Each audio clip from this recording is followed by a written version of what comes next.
안녕하세요. 상위 1%의 여유 방송 시작하겠습니다.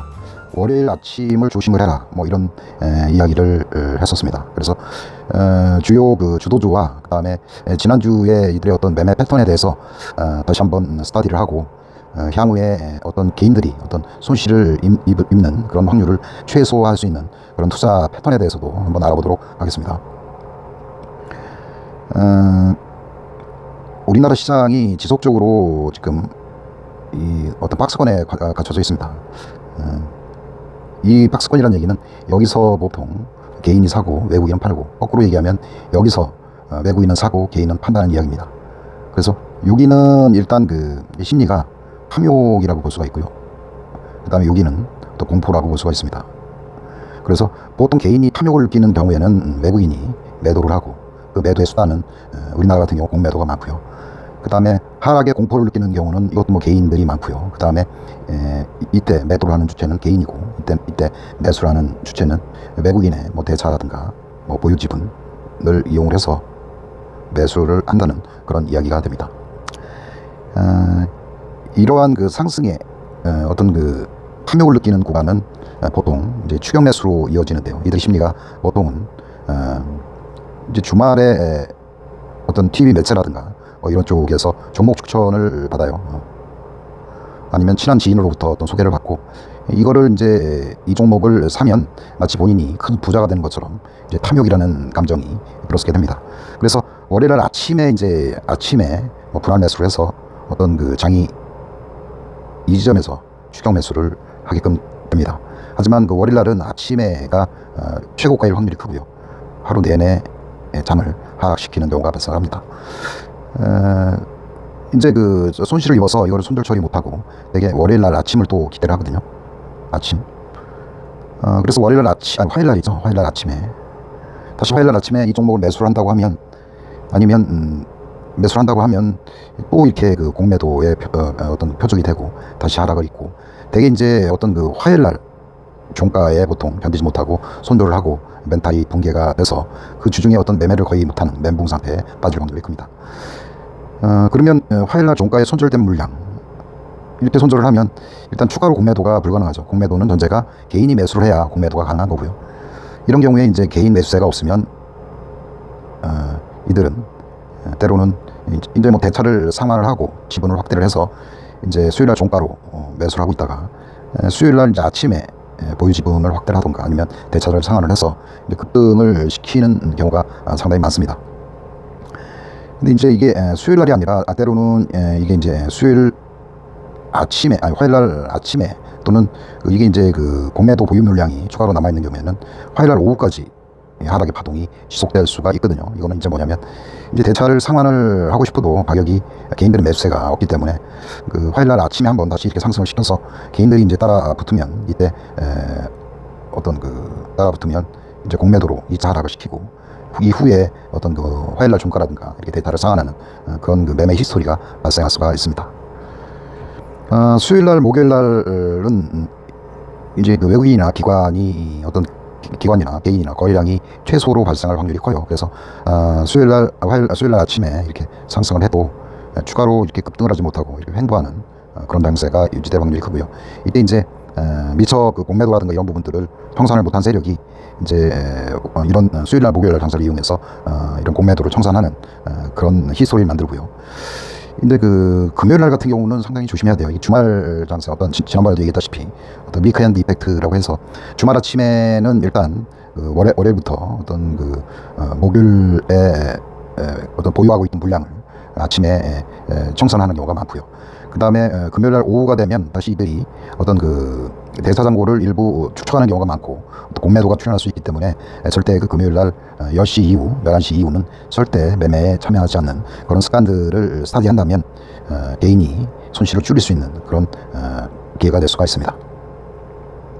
여러 종목이 있는데 이들 종목 특성에 따라서 이제 차트가 바뀌기도 하는데, 이제 보면 뭐 나스닥이 보통 이번 주 같이 주말에 상승을 하잖아요. 그러면 삼성전자 같은 지수 초종 종목은 월요일 날부터 이렇게 상승을 하다가 이게 이제 종가에 되면 어떤 주말 어떤 다우 효과의 상세로 음봉으로 마무리되는 경우가 많습니다. 그래서 이러한 그 지수를 추종하는 삼성전자라든가 하이닉스 같은 종목도 월요일 날 아침이 고점이 될 확률이 크고요. 이들도 공매도에 영향을 받는다고 보시면 됩니다. 대신에 그 제약주 등 코스닥 대표주는 이 코스닥 지수의 영향을 많이 받거든요. 최근에 장세가 상당히 안 좋은데 이제 코스닥이 상승 후에 하락 반복을 하고 있는데 똑같은 걸 또 해내 아프네요. 일단은 여기서 추가로 코스닥 정세가 700, 800까지 이렇게 상승할 확률은 거의 없고요. 이 종목은 어떤 지수에 코스닥 지수에 직접적으로 영향을 받기 때문에 요새 그 코스닥 지수는 매매가 집중이 되면서 외국인 매수에 집중돼 있어요. 그래서 외국인이 코스닥을 많이 사면 이제 그 코스닥에 남아 있는 그래도 대장주인 성격이 종목들이 몇 개 있습니다. 수익 매매가 가능한 한올바이오라든가 이런 종목은 월요일날, 화요일날, 수요일까지 만약 하락이 지속이 된다면 화요일날 종가에 매수를 해도 요 종목도 어떤 종가에 매수를 해서 어떤 지수가 살아나는 수목금 이쪽에 어떤 그 매매 차익을 실현하는 그런 방법이 유효하다고 생각을 합니다. 대신에 저희가 이제 얘기했던 5G 전기차 그 다음에 여기 이제 비메모리 반도체 이런 것들은 지수랑 좀 차별해서 움직여요. 가령 지수가 월요일날 또 이렇게 하락을 하고 어떤 화요일날 아침에 잠깐 반등을 했다가 이런 식으로 떨어져서 수요일날 이렇게 반등을 시작하는 이런 시스템인데 이 시점이 이제 그 어떤 수요일날이라고 보면 지수 대표주는 이렇게 움직이고 이런 대장주들은 좀 조급해요. 그래서 이게 수요일날이 아니라 화요일 정도 반등을 시작할 확률이 큽니다. 왜냐하면 하락은 이미 다 반영을 했지만 워낙 이런 주도주들이 실적이 좋기 때문에 언제든지 개인 매수세라도 급등이 가능하기 때문에 지수에 어떤 선행해서 하루가 좀 빠른 그런 상황이 발생합니다. 그래서 이런 어제도 말씀드렸지만 어떤 월요일날 종가라든가 화요일날 아침 저가를 이용해서 매수하는 전략이 유효하고요. 그 다음에 우리나라 지수는 여기저기 눈치를 많이 보기 때문에 이제 상해 지수라든가 환율 이런 것들도 많이 봐야 돼요. 그래서 상해 지수 환율이 지금 6.88대 이때 이제 왔다 갔다 하거든요. 지금 미국의 어떤 금리나 전망에 따라서 달러의 상대적 약세 때문에 우리나라 환율이라든가 중국 환율이 하락을 했습니다. 즉 자산 가격, 화폐 가치가 상승했다는 걸 의미를 합니다.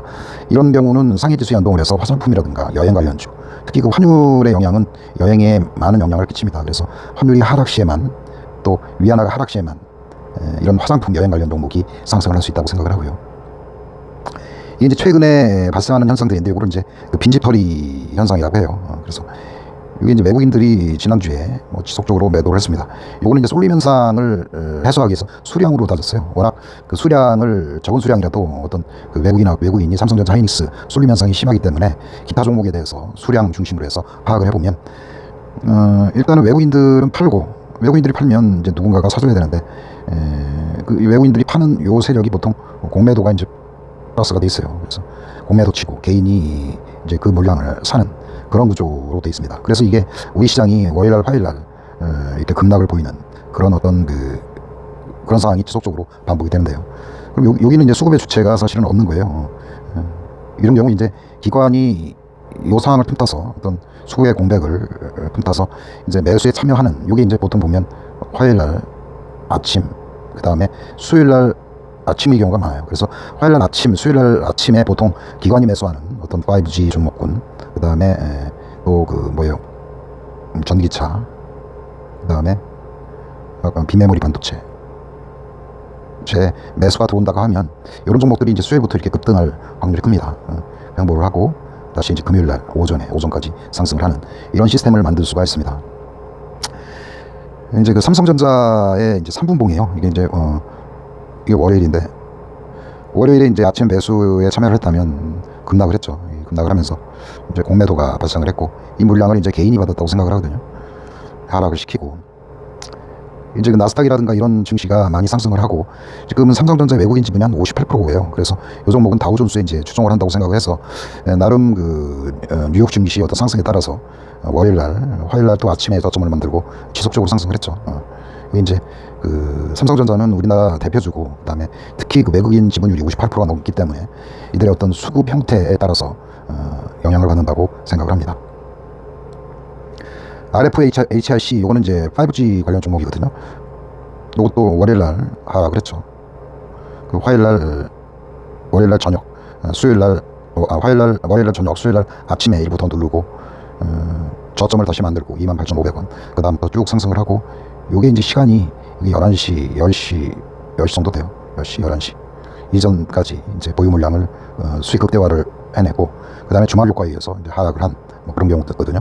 이게 이제 뭐 웬만한 종목 같은 경우는 이때 이제 대차와 공매도로 지수를 하락을 시키고 이러한 그 대차의 증가는 바로 월요일 날 이런 어떤 하락을 다시 주는 뭐 이런 순환이 지속적으로 발생을 하고 있습니다. 이제 LB세미콘도 이제 똑같은 경우거든요. 이게 월요일 날 여기는 많이 하락을 했네요. 월요일 날. 그다음에 화요일 날 장중 저점을 만들고 2시 41분에 2시 51분에 저점을 만들고 다시 이제 상승을 하는 그런 경우가 많이 발생을 했습니다. 이런 외국인의 이제 매매 행태가 이제 그들은 이제 공매도랑 같이 병행을 하기 때문에 개인이 매수하는 시간대에 어떤 그 거래가 집중되는 경우가 많습니다. 보통 개인이 매수하는 경우 이제 아침 시간대, 그 다음에 되게 그 종가에 청산하는 경우가 많아요. 손절짜리. 그래서 일단은 요 기간 개인이 매수가 많은 요 구간대를 이용해서 그들이 공매도라든가 아니면 대차 상환의 기회로 이용하는 확률이 굉장히 큽니다.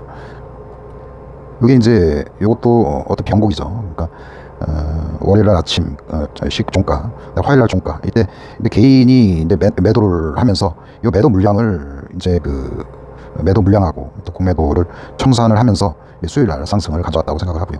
그래서 지금까지는 수요일날 아침이 어떤 시세 변곡이라고 생각하시면 돼요. 변곡. 그러니까 수요일날 아침에 뭐 공매도 잔량을 일단 그때까지 청산을 하고 이제 일부 대차 상환하고 그 다음에 지분율 확대의 기회로 활용되어 있는 경우가 많고요. 이 점에서 이제 기관도 화요일날 오후 그 다음에 수요일날 오전에 매수를 해서 어떤 그 상승을 시키는 경우가 많습니다. 그래서 수요일날 확실한 종목은 수요일날 아침에 기관이 매수를 하는데 외인도 매수를 한다. 이 경우는 어떤 그 외인의 어떤 그 대차 상환의 힘이라고 그렇게 보시면 되고요. 이런 종목은 수요일날 외인 기관 동반 매수의 종목은 이게 이제 상승을 지속할 확률이 계속 큽니다. 이제 삼성중공업도 보면 화요일날 화수 이때가 이제 장중 저점이 나왔죠. 그래서 그 후에 일단 요거는 이제 한 템포가 좀 늦죠. 수요일날 오후하고 이제 목요일날 1일 정도가 늦어요. 이게 그러니까 당장 주도주도 아니고 대신에 실적 장세가 이어지고 있는데 이때 뭐 지수는 반등을 시작을 해도 후발적으로 하루 늦게 이게 이제 삼성중공업이라든가 이런 그 장기 투자하시는 분들이 매수를 많이 하고요. 단 그 삼성중공업의 문제가 뭐냐면 이 주인들이 너무 많아요. 뭐 여러 외국계 기관들이 자기네끼리 뭐 패를 돌리기도 하고 그 다음에 어떤 대차 상환 아니면 공매도를 서로 공유하는 것 같아요. 이 뭐 개인들이 알 수가 없으니까 이 변동이 굉장히 심해요. 심해서 이거는 철저하게 그 수요일 날 어떤 그 장중 저점을 이용해서 매수를 하든가 뭐 이런 방법을 선택하시기 바랍니다. 이제 그 동훈하나텍도 똑같죠. 여기 이제 월요일 날 하락을 하고 요거는 이제 하락을 하고 그다음에 상승을 하다가 요거는 또 화요일 날까지 뭐 하락을 했습니다. 이제 요때 이제 공매도 청산이 다 이루어지지 않고 이제 추가로 이제 개인의 매수세도 없고 그러니까 공매도가 빨리 청산이 안 되고 화요일까지 청산이 된 경우고 이제 수요일도 아침까지 이제 공매도가 이어져서 이제 수요일 날 장중 저점을 만들고 그 후에 상승을 했습니다. 요 종목도 수요일 날 오후 장중 저점을 만들고 상승한 경우라 하겠습니다.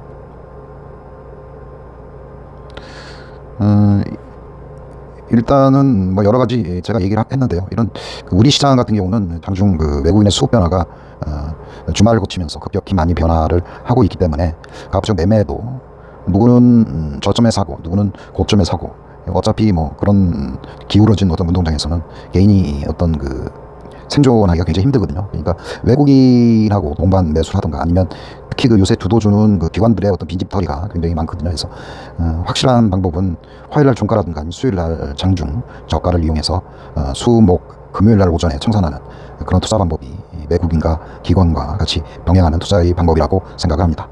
자, 즐거운 일요일 되시고요. 감사합니다.